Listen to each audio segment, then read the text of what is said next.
we go. Now, is it just going to be recording your PowerPoint? Yes, or that's what video? it's supposed to be recording. It's just the PowerPoint. And my voice. And he should be able to hear his voice, hopefully. I would think so. Yes.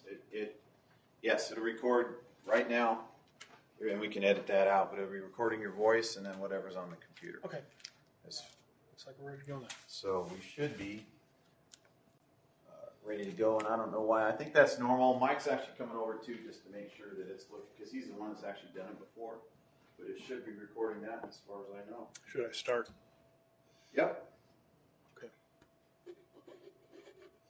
Hello, my name is Michael Todd. I'm here to talk with you today about rib fracture. So what are the factors that are associated with adverse outcomes in patients who have rib fractures? These factors are age greater than 85-year-olds, patients who initially present with hypotension, and patients who have complicated rib fractures, usually associated with hemo or pneumothorax, pulmonary contusion, or 3 or more unilateral rib fractures. In patients who have a number of these risk factors, they are much more likely to develop pneumonia, be transferred to the ICU for hypoxemia, require urgent intubation, or go on to develop ARDS and death. And in fact, approximately 2% of patients who sustain rib fractures go ahead and die. Now, what's associated? Why do we worry about rib fractures outside of other bony fractures? Well, the fracture in of themselves is usually not particularly dangerous.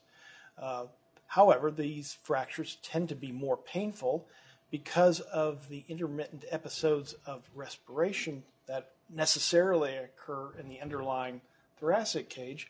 These fractures are usually not fixed, and because they're constantly moving, they're constantly tender. This is in contradistinction to other fractures where immobilization immediately results in marked improvement in the patient's pain.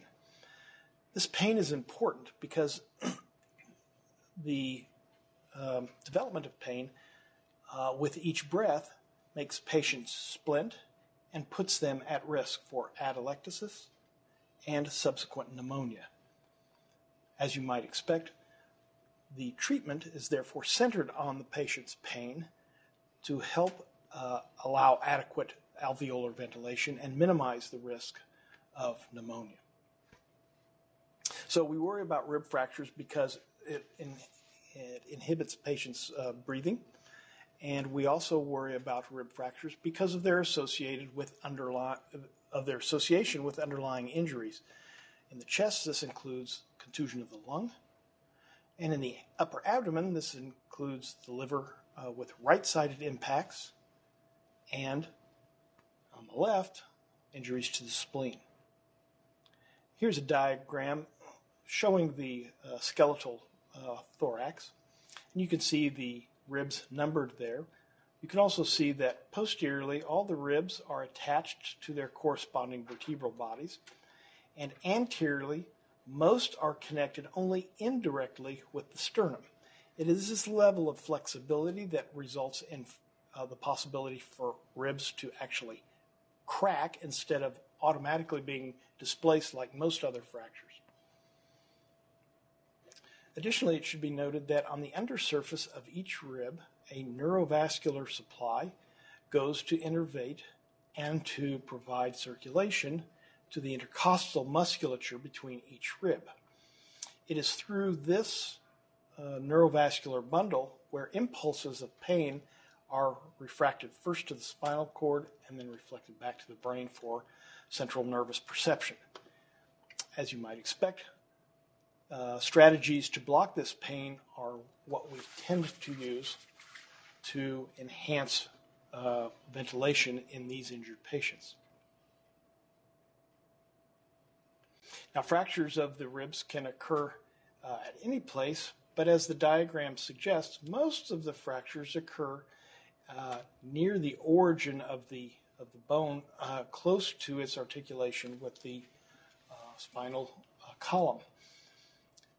Number 4 here represents a rib that has been fractured in 2 places, and contiguous ribs that are similarly associated can result in what is known as a flail segment, which can markedly reduce the ability to ventilate that lung.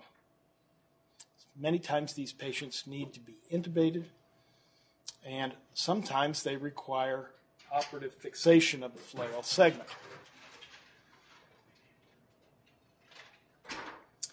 Complications associated with rib fractures include pneumothorax. Here on this CT of the chest, you can clearly see the collapsed lung. The interface between that and free air escaping into the thoracic cavity is demarcated by the points of these arrows. The pressure in this lung has also developed to a high enough degree to push the usual midline components off to the patient's right. This phenomenon is known as tension, and it can be life-threatening.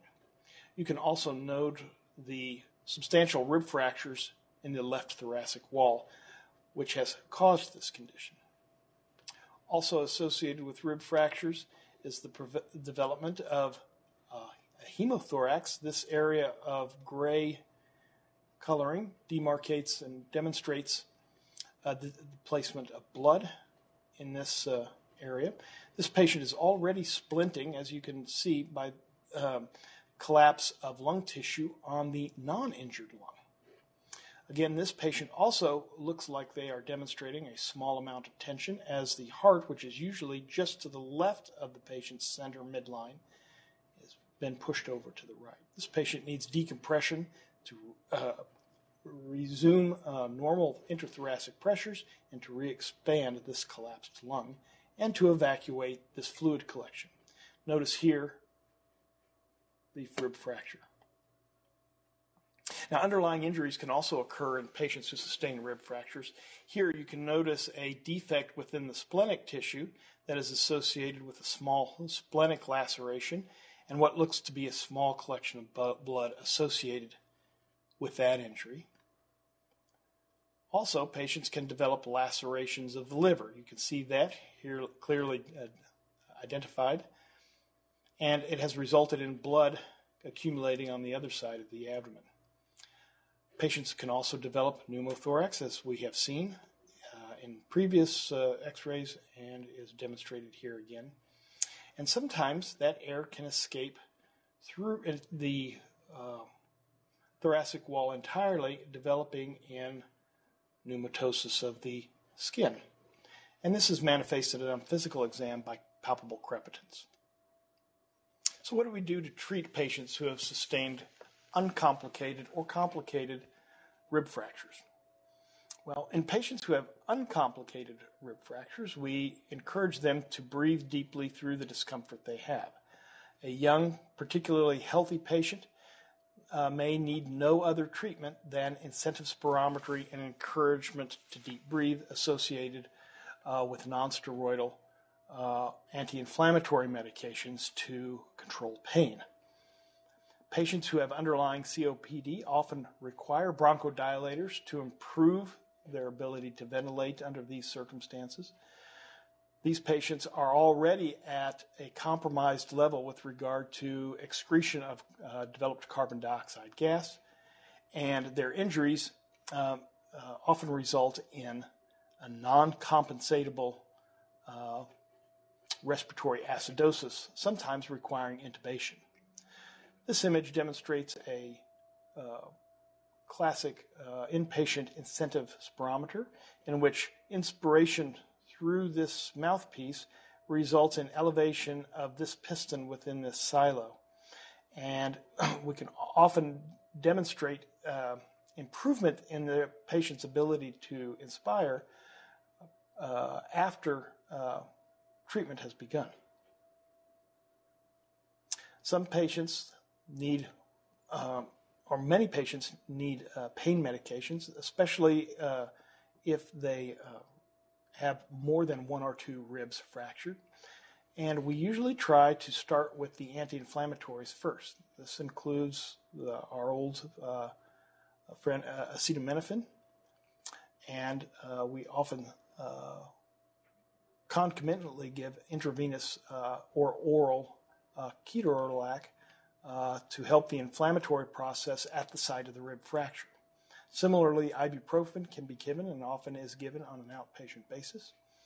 And oftentimes, as the intercostal muscles go into reflexive spasm, we alleviate that discomfort with oral cyclobenzaprine.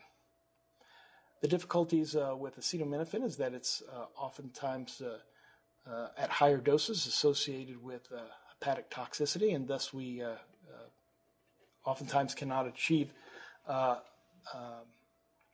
sufficient dosages in patients with hepatic failure. And Toradol needs to be given sparingly in patients with coagulopathies or in patients who have renal dysfunction. A number of patients, especially those with significantly severe injury, will require not only anti-inflammatory drugs, but systemic narcotics. We try to avoid these medications if possible because the side effects of the narcotics, as you know, are associated with hypotension, which is obviously adverse, oversedation, and respiratory depression, which is the exact opposite of what we want to obtain in these patients in order to avoid nosocomial pneumonia. As a result, we oftentimes try to block passage of impulses from the site to the central nervous system by administering either intercostal blockade or epidural analgesia. This allows local control of the pain without the requirement for systemic narcotics. In patients, these procedures are often necessary in patients who have multiple rib fractures and who have underlying lung disease. Intercostal blockade, nerve blockade injections can be obtained with long-acting local anesthetic agents that are injected in the subcostal space. The risks associated with this is the possibility of developing pneumothorax in patients who don't already have an underlying pneumothorax, though a number of these patients already have a pneumothorax and a chest tube in place, which makes this technique fairly safe. Intercostal blockade usually results in effective anesthesia and analgesia to the appropriately applied segment for up to 6 to 8 hours. Unfortunately, as this medication wears off, intercostal injection is then again required.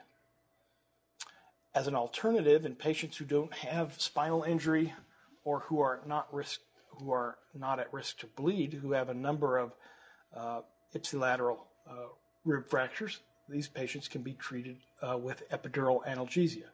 This requires the assistance of an anesthesiologist who will then insert an epidural catheter and provide up to 3 days of epidurally delivered long-acting analgesic period.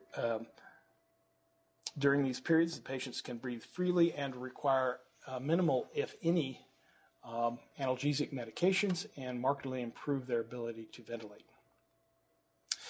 A relatively new technology is the placement of a external rib catheter and through the on-cue pump, delivery of these long-term medications on a continuous basis, employing a hybrid technique between the intercostal blockade and the epidural. It does not require insertion into the epidural space, and as a result is somewhat safer to administer, but in contradistinction to the the intercostally injected anesthetic, this is a continuous delivery of medication, which provides better long-term anesthesia. A single dosage reservoir full of medication can provide up to 2 days of continuous relief for the patient. The advantage of this technique is that it can be inserted under sterile conditions in the emergency room, and oftentimes in patients who have no other underlying injuries, they can be sent home to return on an every other day basis to refill the reservoir.